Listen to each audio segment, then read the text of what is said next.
বিসমিল্লাহির রহমানির রহিম। আসসালামু আলাইকুম এভরিওয়ান। আজকে আমি একটি ভিডিওতে দুইটি সহজ মজাদার পিঠার রেসিপি শেয়ার করব। দুইটি পিঠাই কিন্তু আপনারা চালের গুঁড়া ছাড়া তৈরি করে নিতে পারবেন যে কোনো সময়।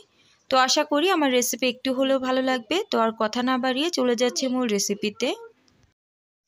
এই পিঠাটা তৈরি করা খুবই সহজ আর খেতে যে কতটা বেশি টেস্টি যেটা আসলে বলে বোঝানো যাবে না। তো আমি আপনাদেরকে অনুরোধ করব এই পিঠাটি একবার হলো বাসায় ট্রাই করবেন। আশা করি আপনাদের পরিবারের ছোট থেকে বড় সবাই অনেক বেশি পছন্দ করবে। তো আমার চ্যানেলে আরও বিভিন্ন ধরনের রেসিপি দেওয়া আছে, চাইলে ঘুরে আসতে পারেন, আশা করি ভালো লাগবে। তো আর কথা না বাড়িয়ে চলে যাচ্ছে মূল রেসিপিতে। তবে মূল রেসিপি শুরু করার আগে অনুরোধ করব ভিডিওটি লাইক দিয়ে কন্টিনিউ করার জন্য। পিঠা তৈরি করার জন্য আমি একটি মিক্সিং বোলের মধ্যে নিয়ে নিচ্ছি প্রথমেই একটি ডিম। এখানে অবশ্যই নর্মাল তাপমাত্রায় থাকা ডিম ব্যবহার করতে হবে।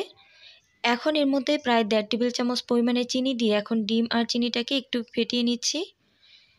যখন চিনিটা খুব ভালোভাবে গলে যাবে ঠিক ওই মুহূর্তেই ফেটানোটাকে বন্ধ করে এর মধ্যে দিয়ে দিব গুড়। আমি এখানে অরিজিনাল খেজুরের গুড় নিয়েছি, আর চেষ্টা করবেন খেজুরের গুড়টা এখানে ব্যবহার করার জন্য। এতে করে পিঠার টেস্ট অনেক ভালো আসবে, খুব সুন্দর একটা ফ্লেভার বের হবে। গুড়ের মধ্যে আমি সামান্য পরিমাণে পানি দিয়ে এরপর গুড়টাকে জাল করে এরপর এটাকে ঠান্ডা করে নিয়েছি। আর তারপর কিন্তু এটাকে আমি এখানে ব্যবহার করছি। এতে করে গুড়টা কিন্তু খুব সহজেই মিক্স করা যাবে। এখন এর মধ্যে দিয়ে দিচ্ছি প্রায় 1.5 কাপ পরিমাণে ময়দা। অবশ্যই এখানে ময়দাটাকেই ব্যবহার করতে হবে, আটা ব্যবহার করা যাবে না। এরপর এখানে দিয়ে দিব প্রায় 1 টেবিল স্পুন পরিমাণে বেকিং পাউডার, দিয়ে দিব স্বাদ মতো লবণ। মিষ্টি খাবারের মধ্যে সামান্য লবণ ব্যবহার করলে এতে টেস্ট ভালো আসে। সবশেষে এর মধ্যে 1/3 কাপ পরিমাণে সয়াবিন তেল দিয়ে সবগুলো উপকরণ খুব ভালোভাবে মিক্স করে নিব। হাতের কাছে যদি বেকিং পাউডার না থাকে তাহলে কিন্তু এখানে বেকিং সোডাটাও ব্যবহার করা যাবে, তবে পরিমাণে অল্প। এখন আমি পরিমাণ মতো দুধ দিয়ে এই ব্যাটারটাকে তৈরি করে নিব। আর দুধটাকেও আমি আগে থেকে জাল করে ঘন করে নিয়েছি, অনেকটাই ঘন করে নিয়েছি, এতে করে কিন্তু টেস্ট অনেক ভালো আসবে। এখন অল্প অল্প দুধ মিক্স করে ব্যাটারটাকে তৈরি করে নিয়েছি। ব্যাটারের ঘনত্বটা কেমন হয়েছে আশা করি দেখেই বুঝতে পারছেন। এটা কিন্তু খুব বেশি পাতলা হবে না, আবার অনেকটা ঘনও হবে না। এখন একটা পাইপিনের মধ্যে প্রায় 1 টেবিল চামচ পরিমাণে তেল নিয়ে তেলটাকে সম্পূর্ণ পাইপিনের গায়ে মেখে নিচ্ছি। এখন এর মধ্যে দিয়ে দিচ্ছি কলা। আমি একটা কলাকে সমান 4 ভাগে ভাগ করে কেটে নিয়েছি। তবে আপনারা যদি বড় সাইজের পাইপিন এখানে ব্যবহার করেন তাহলে কিন্তু কলার পরিমাণটাও এখানে বেশি ব্যবহার করতে হবে।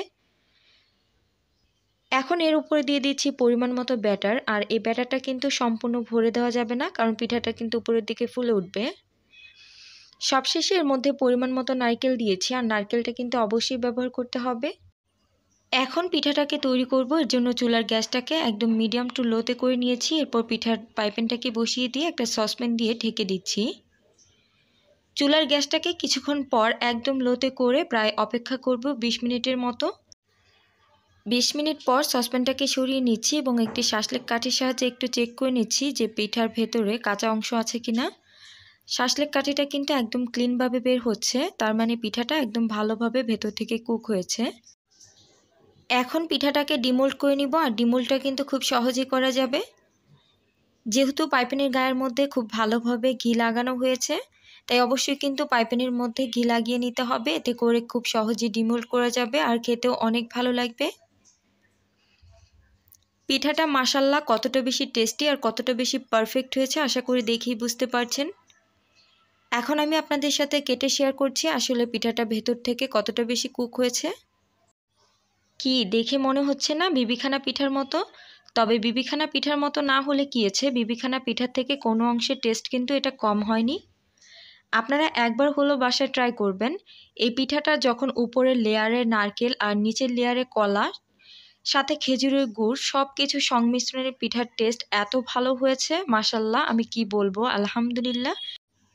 এই পিঠাটার টেস্ট আমি আপনাদেরকে বলে বোঝাতে পারবো না। আপনি যাকেই একবার খাওয়াবেন সে কিন্তু আপনার কাছ থেকে জানতে চাইবে এই পিঠা কিভাবে তৈরি করেছেন।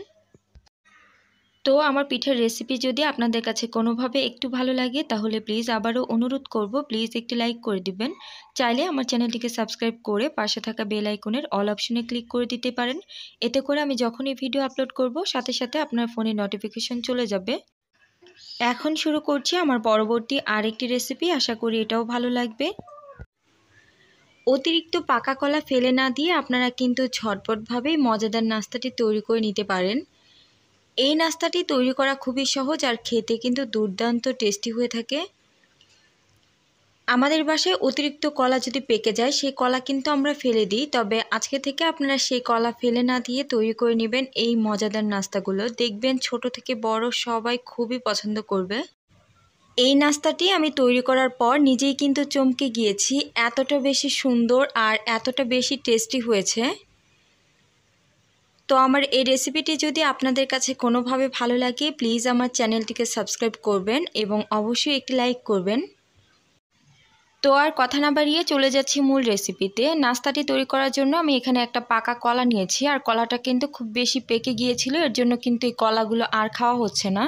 তাই চেষ্টা করলাম এই কলাটা দিয়ে নতুন কিছু তৈরি করে নিই, আশা করি সবার কাছে ভালো লাগবে। এখন কলাটাকে একটা হ্যান্ড উইক্সের সাহায্যে একটু ম্যাশ করে নিচ্ছি। আপনারা চাইলে এটাকে ব্লেন্ডারে ব্লেন্ড করে নিতে পারেন, তবে আমি কোনো ঝামেলায় যেতে চাচ্ছি না। শর্টকাটে কিন্তু আজকের নাস্তাটি তৈরি করে শেয়ার করব। এখন এর মধ্যে হাফ টেবিল স্পুন দিয়ে দিচ্ছি ইস্ট। আমি এখানে ড্রাই ইস্ট নিয়েছি, 1 টেবিল চামচ পরিমাণে গুঁড়া দুধ। এখন কুসুম গরম পানি দিয়ে এটাকে একটু নেড়ে চেড়ে একটু মিক্স করে নিব। এই নাস্তাটা বিশ্বাস করবেন না, এতটা বেশি মজার হয়েছিল আমি আপনাদেরকে বলে বোঝাতে পারবো না। আপনারা একবার হলেও বাসায় ট্রাই করবেন। এখন এর মধ্যে 1.5 টেবিল চামচ পরিমাণে চিনি এবং হাফ টেবিল স্পুন লবণ দিয়েছি। এরপর আবারও এটাকে একটু মিক্স করে নিচ্ছি। চিনির পরিমাণটা আমি এখানে কমিয়ে ব্যবহার করেছি, যেহেতু কলাটা কিন্তু খুব বেশি একটা মিষ্টি ছিল। তবে আপনারা চাইলে এখানে চিনির পরিমাণটা বাড়িয়ে অ্যাড করতে পারেন। এরপর এখানে 1 কাপ পরিমাণে ময়দা দিয়েছি। আপনাদের কাছে যদি ময়দা না থাকে আপনারা এখানে আটাটাও ব্যবহার করতে পারেন। এরপর একটা হ্যান্ড উইক্সের সাহায্যে একটু নেড়ে চেড়ে মিক্স করে নিচ্ছি। এরপর হাতের সাহায্যে এটাকে মেখে নিব। ভিউয়ার্স, এই পর্যন্ত যদি আমার নাস্তার রেসিপিটি আপনাদের কাছে ভালো লাগে তাহলে প্লিজ একটি লাইক করে দিবেন এবং বেশি বেশি করে ফ্রেন্ডস এবং ফ্যামিলির মাঝে শেয়ার করে দিবেন, এতে করে তারাও কিন্তু এই নাস্তাটি তৈরি করতে পারবে। হাতের মধ্যে খুব বেশি একটা লেগে আসছিল, এর জন্য প্রায় 1 টেবিল চামচ পরিমাণে সয়াবিন তেল দিয়ে এটাকে আবারও একটু মেখে নিচ্ছি। এই ডোটা খুব বেশি শক্ত করা যাবে না, আবার খুব বেশি নরম করা যাবে না। এই ডোটাকে কিছুটা সফট এবং স্টিকি করে তৈরি করতে হবে। ডোটাকে মেখে নেওয়ার পর আমি 20 মিনিটের জন্য ঢাকনা দিয়ে খুব ভালোভাবে ঢেকে এক জায়গায় রেখে দিয়েছিলাম। 20 মিনিট পর এটা কিন্তু অনেকটাই ফুলে গিয়েছে। এখন এটার ভেতরে থাকা গ্যাসটাকে বের করে নিচ্ছি এবং এই ডোটাকে আবারও একটু সময় মেখে নিচ্ছি। এই নাস্তাটা খেতে যেন আরও বেশি টেস্টি হয় এবং খুবই সুন্দর একটা ফ্লেভার বের হয়, এর জন্য এর মধ্যে হাফ টেবিল স্পুন মৌরি দিয়েছি, অর্থাৎ মিষ্টি জিরা। এরপর এটাকে আবারও একটু মিক্স করে নিচ্ছি এবং মেখে নিচ্ছি। এখন এই ডোটাকে সমান কয়েকটি ভাগে ভাগ করে নিব। আমি এখানে 4টা সমান ভাগে ভাগ করে নিচ্ছি, তবে আপনারা চাইলে নাস্তাটাকে ছোট বড় সাইজ করে কেটে নিতে পারেন।